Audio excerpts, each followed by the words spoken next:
우리 전후 좌우 대각선에 앉아 계시는 분들과 함께 인사하십니다. 참 잘 오셨습니다. 시작. 참 잘 오셨습니다. 한 번 더. 우리는 에나 복 받았습니다. 시작. 우리는 에나 복 받았습니다. 아멘. 저는 오늘 여러분들에게 창세기 2장 말씀을 갖고서 아담 가족을 생각한다 라는 제목으로 말씀을 전함으로 은혜를 나누고자 합니다. 오늘 본문 창세기 2장은요 여러 가지로 특별한 의미가 있는 장입니다. 첫 번째, 오늘 본문 창세기 2장은 에덴 동산장입니다. 여호와 하나님이 에덴의 동방에 동산을 창설하셨기 때문입니다. 두 번째, 오늘 본문 창세기 2장은 또한 이름장입니다. 인류의 첫사람인 아담이 각 생물들에게 이름을 부여하셨기 때문입니다. 세 번째로 오늘 본문 창세기 2장은 또한 마취 수술장입니다. 여호와 하나님께서 아담을 전신 마취를 시키셔서 깊이 잠들게 하신 뒤에 수술을 행하셨기 때문입니다. 이제부터 진짜 중요한 내용을 말씀을 드립니다. 네 번째로 오늘 본문 창세기 2장은 또한 프로포즈장입니다. 인류 역사상 가장 위대하고도 감동적인 프로포즈가 바로 여기에 있습니다. 아담이 첫 여자 하와를 보고서 한눈에 반했습니다. 청혼을 했습니다. 이는 이제 내 뼈 중에 뼈요 살 중에 살이라. 여기서 잊지 말아야 할 하나의 전치사가 있습니다. 이제라고 하는 단어입니다. 한글 성경에는 빠져 있는데요 반드시 들어가야 됩니다. This is now bone of my bones and flesh of my flesh. Now, 그러니까 이제부터 너는 내 인생에 있어서 가장 소중한 여자다라고 하는 말입니다. 그런데 왜 이제라 하는 말을 빠뜨립니까? 다섯 번째, 오늘 본문 창세기 2장은 또한 결혼장입니다. 아담이 여호와 하나님께서 주례를 쓰셔서 하와와 결혼을 했기 때문입니다. 마지막 여섯 번째, 오늘 본문 창세기 2장은 또한 부부장입니다. 여호와 하나님께서 최초로 만드신 제도는 가정이라고들 합니다. 그런데 가정 중에서도 좀 더 정확하게 말하자면 부부인 것이죠. 오늘 본문 창세기 2장 24절에 보면은 이런 성경 구절이 나옵니다. 이러므로 남자가 부모를 떠나 그 아내와 연합하여 둘이 한 몸을 이룰지로다. 여기서 부모를 떠난다는 것은 경제적인 독립을 말합니다. 정신적인 독립을 말합니다. 그 아내와 연합한다는 것은 둘이 마음과 뜻을 같이 하고 행복, 발걸음을 같이 한다는 뜻이 되겠습니다. 그 다음에 둘이 한 몸을 이룬다는 것은 단순한 연합 이상입니다. 일심동체가 되는 것을 말합니다. 몸도 마음도 영혼도 같이 해서 한 가정을 일군다는 것을 말합니다. 심지어는 부부간에 통장도 같이 합친다는 것을 말합니다.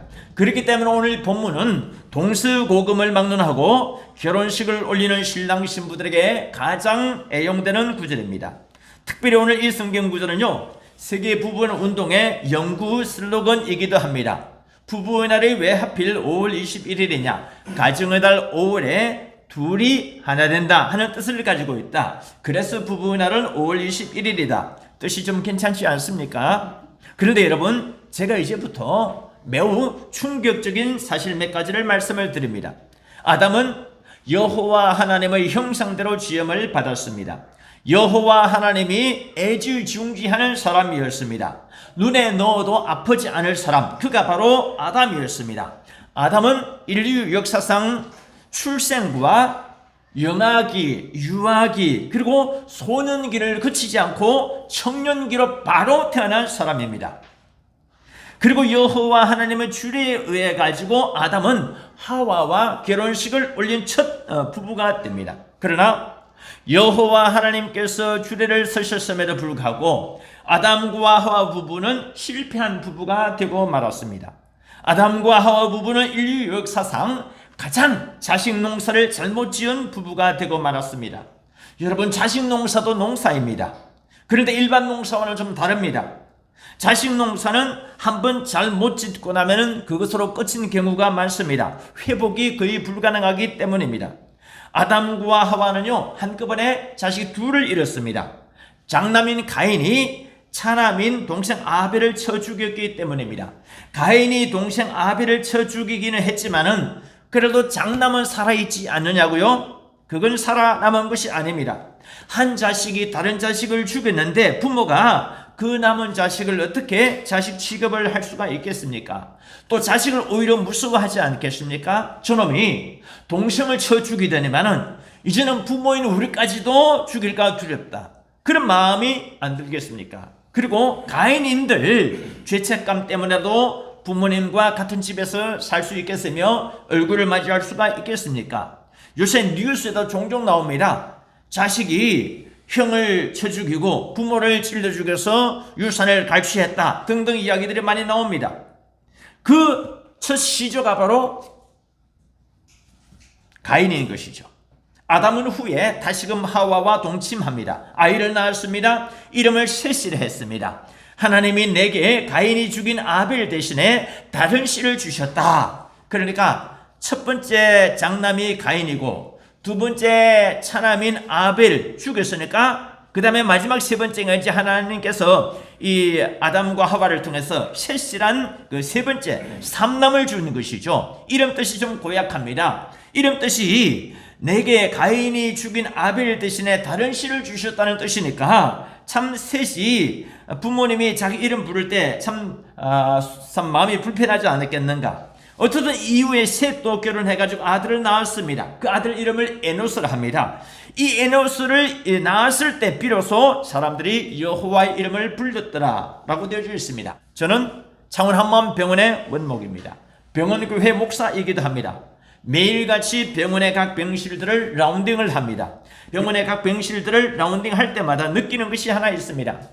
자식들이 중병에 걸린 부모님을 얼마나 자주 문병을 하고 어떻게 간병을 하는가, 그것을 보면은 이 집안이 얼마나 화목한가 그렇지 않은가에 대하여서 대충은 알 수가 있습니다. 아예 부모님한테 면회를 오지 않은 자식들도 있습니다. 꽤 많습니다. 면회를 오기는 하는데 간헐적으로 띄엄띄엄 그냥 생색내기식으로 오는 자식들도 있습니다. 상당수입니다. 혹은 거의 매일같이 아니면 2, 3일에 한 번씩 오는 자식들도 있습니다. 자식들이 직장 생활을 하고 또 바쁘면은 문병을 자주 올 수가 없겠죠. 거리가 멀어서 못 오는 경우도 많이 있습니다. 특히 우리 창원 한마음병원에는 전국적으로 이름난 명의들이 많이 포진해 있습니다. 그러다 보니까 이제는 중병이 걸리면 무조건 하고 서울로 가는 시대가 아닙니다. 전국 각지에서 이곳 창원으로 내려와서 입원하는 암병 환자들이 많습니다. 각 병동을 다니면요, 적어도 5분의 2 정도는 암병, 간암, 담도암, 췌장암, 그리고 그 중에서도 상당 부분이 타지에서 분들이 많습니다. 그러다 보니 서울 수도권에 거주하고 있는 자녀들이 이곳 창원까지 내려와서 저희 병원에 입원해 계시는 부모님 면회를 와야 됩니다. 면회를 자주 오는 것하고 효심이 반드시 비례한다고 볼 수는 없을 것입니다. 그러나 면회를 자주 안 온다고 해서 입원해 있는 부모가 자식들을 흉보는 경우는 제가 이 병원에 원목을 온 지 1년 한 4개월, 애초에 2000년도에 원목을 맡았다가 이제 그 서울로 부부원을 운동 때문에 올라갔다가 다시금 25년 만에 하충식 병원장님이 작년도에 전화를 주셔가지고 그 목사님 다시금 창원 한마음병원에 원목으로 와주시고 병원교회를 맡아주세요. 그렇게 해가지고 내려온 이후로 지금까지 제가 보니까 자식들이 면회를 자주 안 온다고 해서 입원해 계시는 부모님이 자식을 흉보는 경우를 내가 거의 못 봤습니다. 이것이 부모님의 마음인 것이죠. 어떻든 자식들에게 부모들은 누를 안 끼치려고 합니다. 몸이 아파서 만신창이가 되어도 자식들 면회 자주 안 온다고 푸념하고 화내는 경우는 여태까지 제가 거의 보지를 못했습니다. 속으로야 어떨지 모르겠습니다. 속으로야 어떨지 모르는데 남들 듣는 데서는 자식 흉보는 소리를 안 하는 것이죠. 아담과 하와 부부, 이 둘은 천생연분입니다. 하나님이 당신의 형상을 따라서 직접 만드셨어요. 좋은 배필을 붙여주셨습니다. 특히 아내 하와는 남편 아담보다도 재질이 좋습니다. 훨씬 좋아요. 여러분 혹시 여자란 단어의 영어 아십니까? woman이라고 하죠. 두 가지 뜻이 있답니다. 하나는 자궁이란 뜻이죠. 플러스 man, 즉 자궁을 가진 사람이란 뜻에서 woman이다 하는 사람들이 있습니다. 그것은 아닙니다. 두 번째, 제가 AI 사전에서 최근에 보고서 알게 됐는데 wife 플러스 man이란 합성어입니다. wife는 고대 영어에서 아내라고 하는 뜻이라기보다는 여자라는 뜻이 더 강했답니다. 그리고 man이라는 단어도 고대 영어에서는 남자라는 뜻이라기보다는 사람이라는 뜻이 더 강했답니다. 그렇기 때문에 woman의 더 정확한 번역은 여자 플러스 사람, 즉 여자 사람이라는 뜻이랍니다. 그러나 AI 사전도 제 마음에 쏙 들지는 않습니다. 저는 차라리 woman이란 영어 단어를 이렇게 정리하기를 좋아합니다. 여자가 왜 영어로 woman이냐? wonderful 플러스 man이다. 즉 사람은 사람인데 탁월한 사람이다. 사람은 사람인데 놀라운 사람이다. 사람은 사람인데 훌륭한 사람이다. 그래서 여자는 woman이다 이것이죠. 수명도 남자들보다 여자들이 훨씬 더 많습니다. 깁니다. 할렐루야. 우리 여성분들만 호호호호호호 6개 호자를 써가지고 한번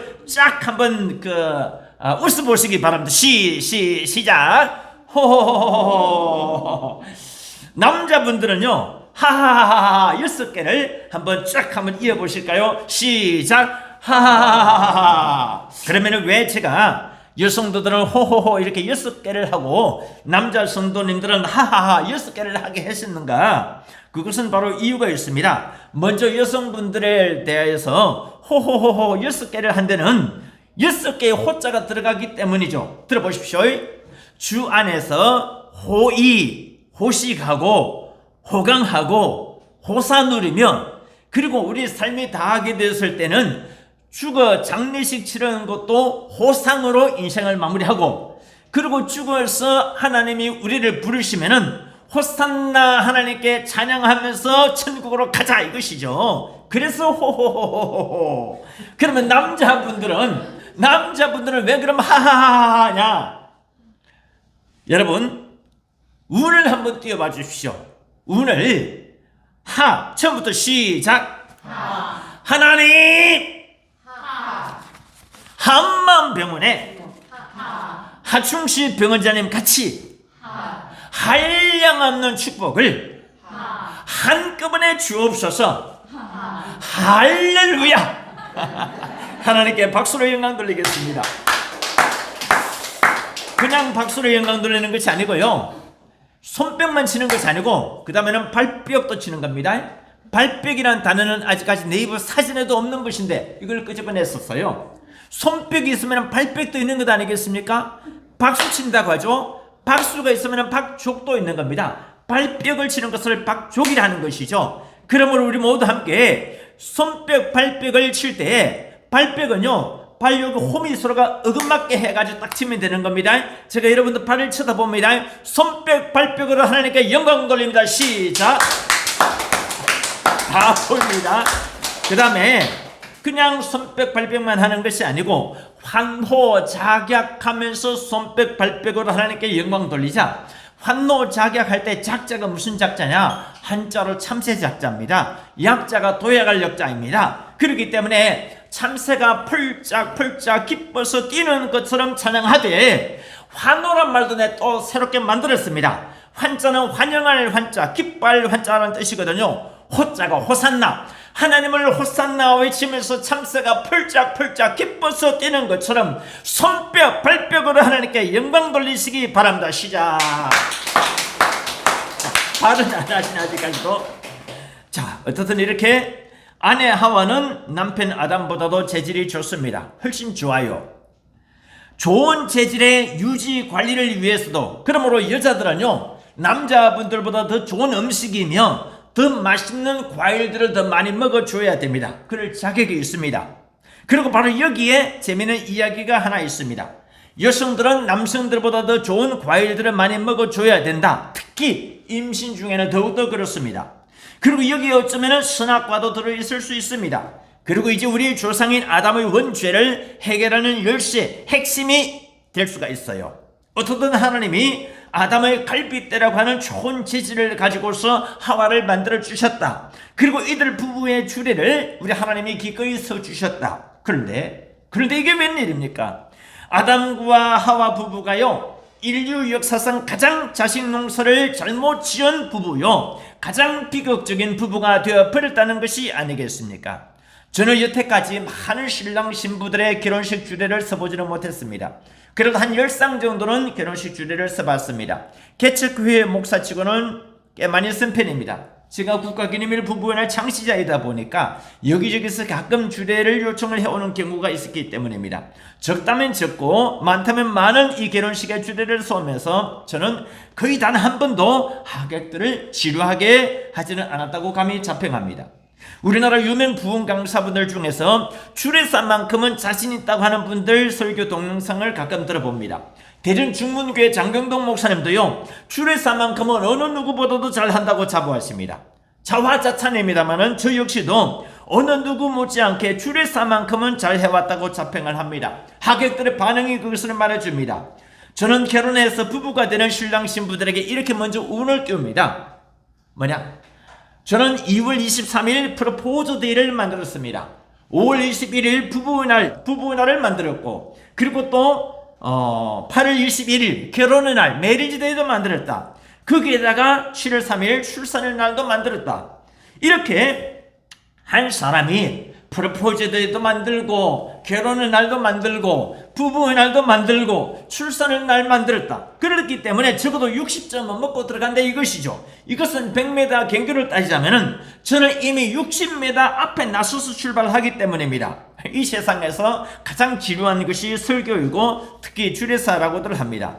그래서 저는 주례사 첫 마디부터 하객들을 빵 터뜨리는 것을 원칙으로 하고 있습니다. 그리고 그 텐션을 보통 주례사가 10분 내지 12분, 길어봤자 15분 하지 않습니까? 그 텐션을 끝까지 제가 유지해 나갑니다. 그러나 저는 이제부터는 어디에 가서도 주례사 잘했다는 자화자찬 같은 것은 안 하기로 마음을 굳혔습니다. 이유는 바로 이 순전히 아담과 하와 부부 인간들 때문입니다. 아무렴 제가 아무리 주례사를 잘 하기로서니 하나님보다야 주례사를 잘 할 수가 있겠습니까? 그런데 여러분, 이 세상에서 가장 주례를 잘 하셨다는 여호와 하나님께서 어쩌면은 크게 후회하시고 자책하실 부분이 하나 있다면은 그 중에 하나가 뭐냐? 당신께서 인류 역사상 처음으로 남녀를 만들어서 이렇게 성장시켜 주셨고 또 처음으로 주례를 맡으셨으며 가장 심혈을 기울여서 주례사를 하신 대상인 이 아담과 하와 부부가 세상에서 가장 가정을 잘못 이루고 가장 자식 농사를 잘못 지은 부부가 되어버렸다는 것입니다. 오늘 설교 제목이 아담 가정을 생각한다라는 것인데, 제가 아담 가정을 생각하면서 어떻게 하든지 우리 가정은 아담 가정보다는 좀 나아야 되겠다, 이런 각오와 다짐을 해봅니다. 우리 한번 전후 좌우 대각선에 앉아 계시는 분들과 따라해 보실까요? 우리 가정을 어떻게 하든지 아담 가정보다는 좋은 가정으로 일구십시다. 아멘. 저는 저희 부부가 아무리 세계 부부연합 창시자라 하더라도요, 이제는 오만하지 않기로 했습니다. 자식 농사 잘 지은 것도 없지만은 언제든지 저희 부부도 아담과 하와 부부처럼 자식 농사 잘못 지은 못난 부부로 전락할 수가 있다는 사실을 알게 됐습니다. 생각해 보십시오. 세계 부부연합 창시자 목사 부부가 자식 농사 잘못 지었다. 얼마나 이건 울사가 되겠습니까? 그래서 아담과 하와 부부 가정을 제가 시공을 초월해서 신방을 한번 가봤습니다. 도대체 이 가정에 무슨 문제가 있느냐? 1차적인 원인은 아내인 하와에게 있었습니다. 뱀의 유혹에 넘어가 버렸기 때문입니다. 하나님이 참으로 너희들의 동산 모든 나무의 실과를 먹지 말라 하시더냐? 이 질문 굉장히 교묘합니다. 이 질문을 뒤집어 보면 이렇게 됩니다. 하나님이 너희들의 동산 모든 나무의 실과를 일절 먹지 말라고 하시는 것은 아니지 않느냐? 여기에 하와가 넘어가 버리고 말았습니다.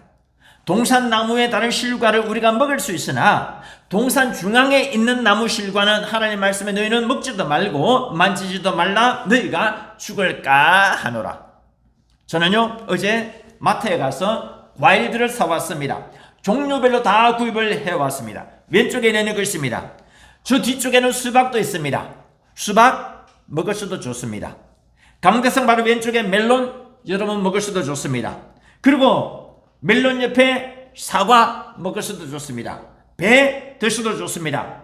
그리고 포도 드셔도 좋습니다. 샤인머스켓 드셔도 좋습니다. 그러나 복숭아, 요거는 안 됩니다. 요거는 안 돼요. 왜 그러느냐? 천도복숭아 이것 때문인데, 천도복숭아할 때 하늘 천자에다 도자는 복숭아 도자입니다. 우리가 보통 잡지 중에 야한 잡지, 성인 잡지를 일러서 도색 잡지를 하죠. 도색 잡지를 할 때 도자가 복숭아 도자고 살색 도자인 것이죠. 그런데 천도복숭아를 잘못 먹으면 천도, 즉 하늘이 경도되고 하늘이 뒤집어져 버린다 이거사, 이런 뜻이 아니겠느냐. 물론 이 천도복숭아가 성경에서 말하는 선악과라는 그런 보장은 없습니다. 사과라는 말도 있습니다. 뱀이 하와의 답변 속에서 빈틈을 발견했습니다. 정령 죽으리라가 아니고요, 죽을까 하느라. 하와가 이렇게 말을 했거든요. 아니다, 너희가 결코 죽지 아니하리라. 너희가 그것을 먹는 날에는 너희 눈이 밝아져서 하나님과 같이 되어서 선악을 알 줄을 하나님이 아시기 때문이라. 여기서 세 가지 짚고 넘어가야 할 것이 있습니다. 첫 번째, 2장 16절에 보면 하나님께서 아담에게 동산 각종 나무의 실과는 내가 임의로 먹어도 되지만은 선악을 알게 하는 나무의 실과, 즉 동산 중앙에 있는 나무의 실과는 먹지 말라. 내가 그 실과를 먹는 날에는 정령 죽으리라 하는 구절이 있습니다. 그런데 하나님이 아담에게 이 말씀을 하신 시점이 언제냐? 아직 아담이 세상에 나오기도 전입니다. 다시 말해서 자기 남편 아담이 하나님한테서 금지 명령, 즉 금명을 들었을 때는 아직 하와가 세상에 태어나기 전입니다. 그렇기 때문에 이 금지 명령의 약효가 상당히 떨어졌다라고도 볼 수 있습니다. 또 사람 말을 한두 번 다른 사람에게 전달하다 보면은요, 처음 했던 말이 전혀 다른 식으로 이렇게 전달되는 경우가 많이 있습니다. 그런 게임도 있지 않습니까? 처음 한 사람 말을 한 사람 거치고 두 사람 거치고 세 사람 거치면 전혀 내용이 처음 했던 사람하고 말이 다른 경우가 있다는 것이죠. 두 번째, 하나님이 아담에게만 선악과를 먹지 말라고 하셨지 하와에게까지 먹지 말라고 하시는 것은 아니었지 않느냐. 성경에 그런 구절이 명확하게 나와 있는 것도 아닙니다. 무슨 말이냐? 설령 하와가 그 선악과를 따먹었다 하더라도 아담이 얼마든지 하나님께 변명을 할 수가 있었을 것입니다. 어떻게 해요? 하나님이 선악과를 따먹지 말라고 하시는 것은 주에게만 말씀하시는 것입니다. 당시 하와는 태어나지 않았습니다. 그러므로 하나님께서 나를 위해 직접 지어주신 사랑스러운 아내 하와에게까지 선악과를 따먹지 말라고 하시는 것은 아니지 않습니까? 성경에 그런 구절이 있는 것도 아니지 않습니까? 무엇보다도 제 아내는 하나님 지금 임신 중입니다. 물론 임신했다는 그런 표현은 없어요. 그냥 제 추측, 제 상상을 이렇게 동원한 것입니다. 제 아내는 임신 중입니다. 하나님은 아직 단 한 번도 아이를 임신해 보지도 않으셨고 출산해 보지도 않으셨기 때문에 모르시겠는데, 여자가 아이를 임신하고 입덧을 하게 되면은 각종 과일이며 음식이 그렇게 땡긴답니다. 오늘 혹시 이 자리에 임신한 분이 계시면 이 과일을 우선적으로 드리겠습니다. 혹시 오늘 이 자리에 임신한 분 아직 없으십니까? 특히 저 선악과 아내의 뱃속에서 아이가 먹고 싶다가 어울성이었습니다. 그러니 이것을 옆에서 지켜보는 저나 임신한 제 아내 모두가 견디기 참 힘들었습니다. 무엇보다도 하나님 저토록 보암직하고 먹음직하고 탐스러운 선악과 과일나무를 왜 하필이면 하고 많은 곳 중에서 에덴 동산 한복판에다가, 그것도 저희 부부가 잘 보이는 곳에 떡하니 심어 놓으셔가지고 과일이 열리게 하셨습니까? 차라리 저희 부부의 눈에 안 보이는 곳에 구석진 곳에 심어 놓으셨더라면 저희가 무시할 수도 있었을 것입니다. 그런데 동산 중앙에 떡하니 선악과를 심어 놓고는 하나님만 따서 잡수시고 저희에게는 단 한 개도 선악과를 주지 않으려 하시니 어찌 우리가 패기겠습니까? 무엇보다도 하나님께서 선악과를 몰래 혼자 따 잡수실 때 얌얌 쩝쩝하는 그 소리를 우리가 들으니까 정말 못 견디겠답니다. 제 아내가 특히 임신하고 난 뒤에 그걸 쳐다보고는 도무지 못 견디하답니다. 그래서 임신한 제 아내가 빅토르 위고의 맹작 소설 있지 않습니까? 레 미제라블, 주인공 장발장의 심정으로 선악과를 훔쳐서 따먹은 모양입니다. 그러니 하나님 로마서 5장 13절에도 있지 않습니까? 율법이 있기 전에는 죄를 죄로 여기지 않는다고 하셨지 않았습니까? 그러니 이번에 한 번만 봐주십시오. 다음부터는 아내도 먹지 말라고 하면은 안 따먹도록 잘 설득을 하겠습니다. 그때도 따먹으면 그때 가서 저희를 보내주십시오. 그러니 우선에 저희 아담 부부의 이번 원죄는 없는 것으로 좀 쳐주십시오. 부탁합니다. 여러분, 만약에 이때 아담이 이렇게 하소연을 하나님께 하고 변명을 했더라면요, 하나님께서도 할 말이 없으셔가지고 아담에게 이렇게 대답하지 않으셨겠는가 싶습니다. 어떻게 해요? 야, 요 녀석 아담, 너 미꾸라지처럼 변명도 잘하고 법망을 잘 또 빠져나가는구나. 네가 대한민국에 누구한테서 배우느냐? 하여튼 내 말 잘 알겠다. 대신 다음부터는 네 아내도 따먹지 말게 하라. 그렇게 하면서 죄를 죄로 여기지 않고 상황을 덮어둘 수도 있었을 것 아니겠느냐. 그리고 이렇게 해가지고 아담이 아내인 하와에게 책임 전가를 하지 않고 만약에 아담이 아내 하와를 잘 보호를 해줬다. 그러면 어떻게 됐겠습니까? 여자가 후에 뱀의 원수가 되지도 않았을 것이고 해산의 수고를 하지도 않았을 것이며 평생 남편을 섬기는 등등의 고생을 하지도 않아도 되었을 것 아니겠느냐. 어쩌든 그 이후부터는요, 제가 할 바가 아닙니다. 남편과 아내 중에서 누군가 한 사람은 자식을 낳아야 될 것 아니겠습니까? 그래야 종족 보존이 될 것 아니겠습니까? 그런데 만약에 아담이 이렇게 변명을 해가지고 하나님께서 최소한 아내 하와에게 내릴 불을 면하게 해주셨더라면 그러면 어떻게 되었을까 하는 생각이 듭니다. 무슨 말이냐? 이때 아담이 처신을 못한 것은 순전히 아담이 지혜롭지 못했기 때문이다. 아담이 당시 법조인이 아니었기 때문에 법망을 빠져나가지 못해서 그렇다. 그리고 아담이 말주변이 없어서 그랬다. 이게 왜 중요하느냐? 여러분, 아담은요, 아내 하와에게 책임 전가를 한 대표적인 인물입니다.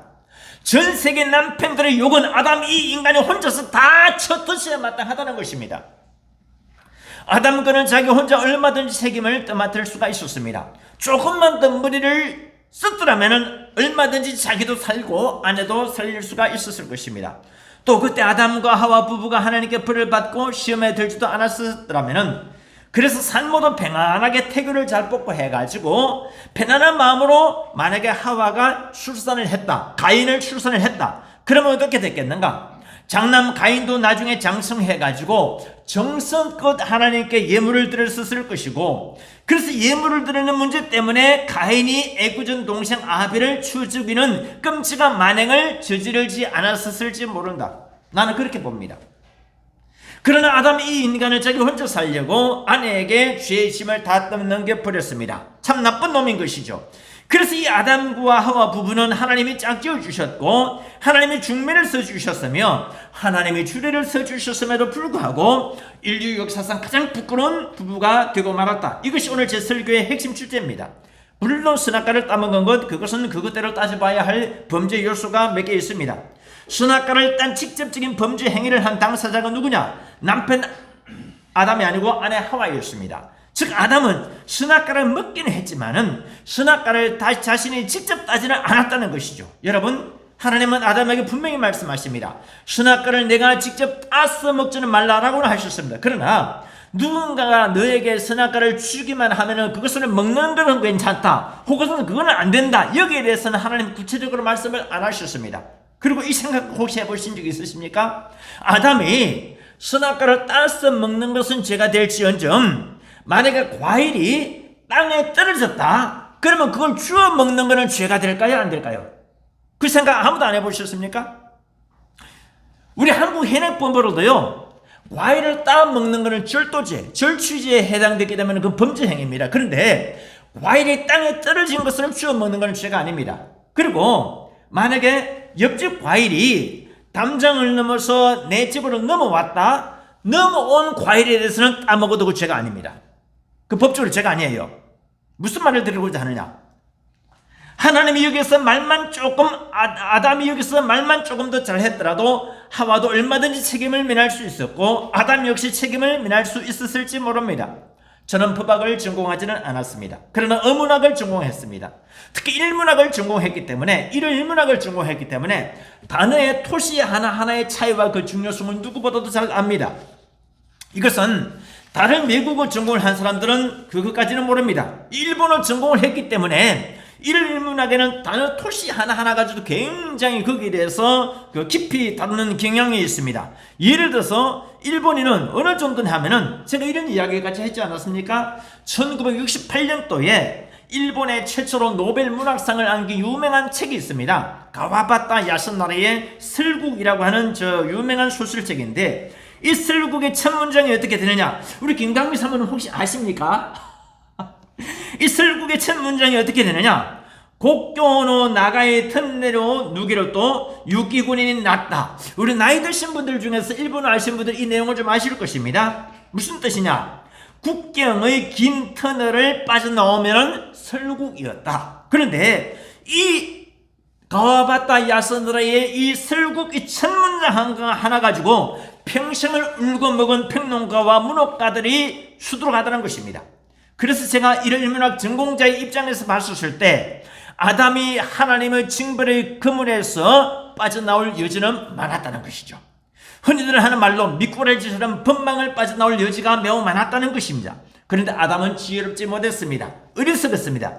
그래서 이 아담의 원죄를 후손은 우리가 다 몽땅 뒤집어 쓰고 있는 것입니다. 그러나 저는 이 부분에 대해서 좀 더 이야기를 드리고 싶은 것이 있습니다. 저는 요즘 로마서 영문 번역 집업 작업을 하고 있습니다. 저는 확신합니다. 이 로마서 번역책이 출간되기만 하면은 그야말로 경천동지할 역사가 일어날 것입니다. 우리 창원 한마음병원교회 금년도 슬로건이 뭐였습니까? 2026 경천동지할 새 역사를 만들자라는 것이 아니겠습니까? 그런데 하나님이 금년도에 우리 창원 한마음병원교회에 경천동지할 기적을 참 많이 쏟아부어주고 있습니다. 우리 창원 한마음병원교회를 천하제일의 황금의장으로 만들겠다. 황금의장 할 때 의자가요, 고기 잡을 의자 해도 되지만은 말씀 의자, 어느 의자도 되는 것이죠. 천하제일의 정말 황금언어가 난무하는 그런 교회로 만들겠다는 것입니다. 두 번째로는 환호작약하면서 손뼉 발뼉 치면서 하나님께 박수로 영광 돌리는 이 퍼포먼스도 마찬가지인 것입니다. 지지난주에 우리는 또 로마서 8장에 대해서 다루었습니다. 로마서 8장에 보면 엄청나게 오묘하고 놀라운 신비가 있습니다. 로마서 8장은요, 장로교단의 핵심 교리를 담고 있습니다. 8장 30절. 아닙니다. 로마서 8장은 감리교단의 핵심 교리를 담고 있다라고 감리교에서 주장하고 있습니다. 8장 29절이죠. 무슨 소리냐? 로마서 8장은 오순절 성령교단의 핵심 교리를 담고 있다. 아니다. 모르는 소리다. 로마서 8장은 사랑장이다. 예수 그리스도의 사랑장이다. 누가 우리를 그리스도의 사랑에서 끊을 수 있으리요? Who shall separate us from the love of God? 내가 확신하노니 사망이나 생명이나 천사들이나 형제 권력이나 미래 권력이나 고관 대작이나 부자들이나 학식이 있는 자들이나 다른 아무 피조물이라도 우리를 우리 주 그리스도 예수 안에 있는 하나님의 사랑에서 끊을 수 없으리라. 할렐루야. 그래서 로마서 8장은 무슨 장이냐? 사랑장이라고들 합니다. 예수 그리스도의 사랑장이라고들 합니다. 그러나 여러분, 로마서 8장은 또한 비교장이기도 합니다. 비교장. 이 무슨 뜬금없는 소리냐고요? 우리가 오늘 본문 로마서 8장 18절을 한번 보셨죠? 한 번 더 다 같이 읽어봅니다. 생각하건대 시작. 생각하건대 현재의 고난은 장차 우리에게 나타날 영광과 좋게 비교할 수 없도다. 오늘 성경 구절이 여러분이 읽으신 개역 성경본에는 뭐라고 되어 있느냐? 좋기라고 하는 단어가 빠져 있습니다. 이 불사가 빠져 있는데 이것은 번역상 큰 실수를 하는 것입니다. 이 구절의 영문 성경 구절이 어떻게 되느냐? I consider that our present sufferings are not worth comparing with the glory that will be revealed in us. 무슨 뜻이냐면 여기서 핵심이 worth라고 하는 단어입니다. worth는 가치라는 뜻이죠. 다시 말해서 영광과 비교할 만한 가치조차 없다는 것입니다. 이것을 옛날 성경에는 영광과 좋게 비교할 수 없다라고 잘 번역을 해놓았습니다. 좋기라는 단어가 현대에서 그다지 잘 쓰이는 용어가 아니란다면요, 좋기 대신에 가히라는 말을 넣어도 됩니다. 가히 비교할 수 없도다. 아니면 영어 어문을 따라서 영광과 비교할 만한 가치조차 없다라고 해도 됩니다. 하다못해 영광과 비교조차 할 수 없도다 이렇게 해도 됩니다. 조차라는 비교급 단어만이라도 넣어줬어야 됩니다. 그런데 개역 개정 성경 번역 관계자는 무슨 영문에 쓰여지 이 단어를 그냥 빼버리고 말았습니다. 좋기란 단어, 가히란 단어를 빼버리고 조차라는 단어도 안 넣었다는 것이죠. 그러다 보니 어떤 해석까지 가능하게 만들었느냐?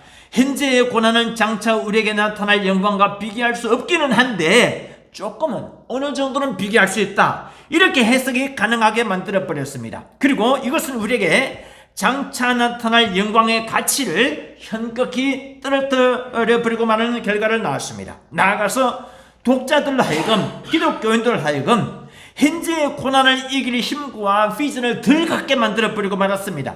제가 로마서 성경 번역 작업을 다시 하고자 하는 이유가 여기 있는 것입니다. 그러므로 우리 창원 한만병원교회 성도들과 하는 여러분들은요, 생각하건대 현재의 고난은 장차 우리에게 나타날 영광과 좋게 비교할 수 없다라고 해가지고 좋기라는 단어 혹은 가히라는 단어를 반드시 넣어주시기 바랍니다. 아예 볼펜으로 그 속에다 글을 하나 더 써넣으셔도 되겠습니다. 그러나 오늘 로마서 8장의 중요성을 여기서 그치지가 않습니다. 영어권의 선의들은 말하는 것이 있습니다. 결혼을 하게 되면 두 개의 링을 가진다, 이런 말을 합니다. 두 개의 링, 결혼하게 되면 하나는 뭐냐? 결혼 반지, 핑거링이죠. 또 하나는 서퍼링, 고난입니다. 결혼하는 것 자체가 고난이 따라다닌다, 이런 뜻이 되겠습니다. 우스갯소리인 것이죠. 그런데 저는 저의 저서인 저출산 극복 12비책에서 뭐라고 했느냐? 결혼을 하게 되면 4개의 링을 가진다라고 강조를 했습니다. 그 중에 하나가 뭐냐? 핑거링과 서퍼링은 조금 전에 이야기를 했고, 또 하나가 오늘 8장 18절에 나옵니다. comparing, 비교. 우리 역회를 하다 보면 정말 비교를 많이 합니다. 이 비교가 좋은 쪽으로 비교가 아닙니다. 신랑 신부가 결혼식을 하게 되면은 다른 친구들은 어느 결혼식장에서 얼마짜리 웨딩드레스를 주고 얼마를 했는데 나는 얼마짜리를 하느냐? 결혼 후에 아파트는 어디냐? 월세냐, 전세냐, 자가냐? 아니면 20평짜리냐, 30평짜리냐? 그리고 또 자녀를 낳으면은 이제 산후조리원을 어느 곳에서 할 것이냐? 산후조리원을 갖다가 500만 원 주고 할 것이냐, 600만 원 주고 할 것이냐? 우리 딸이 얼마 전에 외손자를 낳아가지고 보니까 산후조리원을 갖다가 무려 얼마 주고 했었어요? 거의 한 5, 600만 주고 이렇게 하는 것이죠. 서울에서 있다 보니까, 경기 남부다 보니까 좀 비싸긴 했는데, 어떻든 그뿐만 아닙니다. 유모차를 수입차를 할 것이냐, 아니면은 국내차를 할 것이냐, 그리고 아이를 갖다가 이제 어린이집 유치원을 보낼 때에 영어 유치원을 보낼 것이냐, 일반 유치원을 보낼 것이냐, 뭐 끊임없이 비교를 하는 것이죠. 그러다 보니까 결혼을 하게 되면은 comparing, 이것도 하나 따라 붙는 것 아니겠느냐? 다른 이야기입니다만은요, 신구약 성경 66권을 통해서 결혼을 4대 링 중에서 하나는 comparing하고 하나는 suffering, 두 개의 링이 나오는 단어가 바로 로마서 8장 18절이라는 것입니다.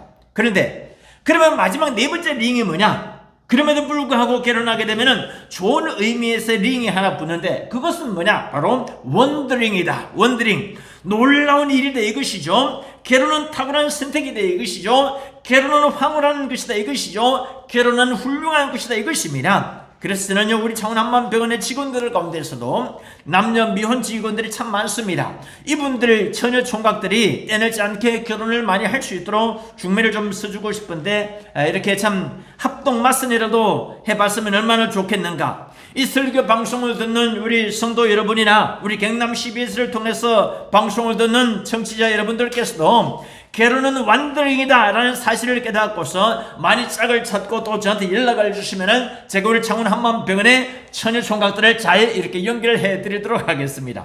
결론입니다. 오늘 성경 본문의 아담은요, 결과적으로 원죄를 저질렀습니다. 하나님이 아담의 원죄를 들으셨고 아담 역시 여기에 동의했기 때문입니다. 이때 아담이 만약에 끝까지 잡아떼더라면 상황은 전혀 달라질 수 있었을 것입니다. 그래서 우리 모두는요, 아담이 여기 동의해가지고 자기가 원죄를 지은 걸 인정을 했기 때문에 우리는 아담의 원죄의 그늘에서 벗어날 수가 없습니다. 그러나 그럼에도 불구하고 아담의 원죄의 굴레에서 벗어나지 못하던 우리들을 우리의 하나님께서는 아담의 후손이면서도 원죄에서 자유로운 예수님을 이 땅에 보내주셨습니다. 그래서 우리의 원죄를 깨끗이 다 청산해 주신 것을 믿으시기 바랍니다. 그래서 아담의 원죄로 말미암아서 사망에 빠질 수밖에 없었던 저희를 사망에서 생명으로 단박에 옮기게 해주셨습니다. 그러므로 우리 모두가 다 예수님의 보혈을 의지하시기 바랍니다. 이제 나의 몸에는 아담의 죄성의 피, 원죄의 피가 흐르는 것이 아니고 예수님의 깨끗한 보혈의 피가 흐르고 있다. 나와 내 남편, 내 아내, 그리고 내 부모의 형제들과 자녀들에게도 이제는 예수님의 보혈의 피가 흐르게 하옵소서. 우리 다 같이 주여 보혈 능력이 또다 함께 찬양하지 않겠습니까? 우리 가정이 예수님의 보혈의 피로 죄가 깨끗해지고 성결해지고 복된 가정이 되게 하옵소서. 그렇게 주여 3장 다 같이 통성으로 기도하지 않겠습니까? 우리 찬송가 268장 함께 찬양을 해보시기 바랍니다. 찬송가 268장 함께 찬양하고 난 뒤에 1절 4절 찬양하고 난 뒤에 주 3장 통성으로 말씀을 생각하면서 기도하겠습니다. 죄에서 자유를 얻게 하면 보혈의 능력 주의 보혈 시험을 이기는 승리되니 참 놀라운 능력 주의 보혈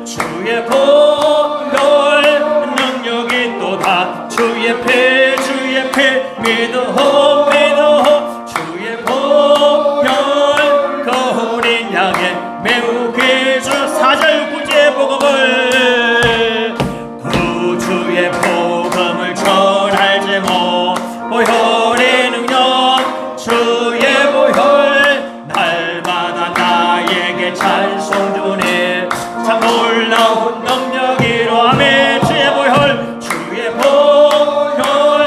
능력이 또다 주의 피 믿어 주의 보혈 그 어린 양의 매우 귀중한 피. 우리 주여 3장 통성으로 말씀을 생각하면서 기도하겠습니다. 주여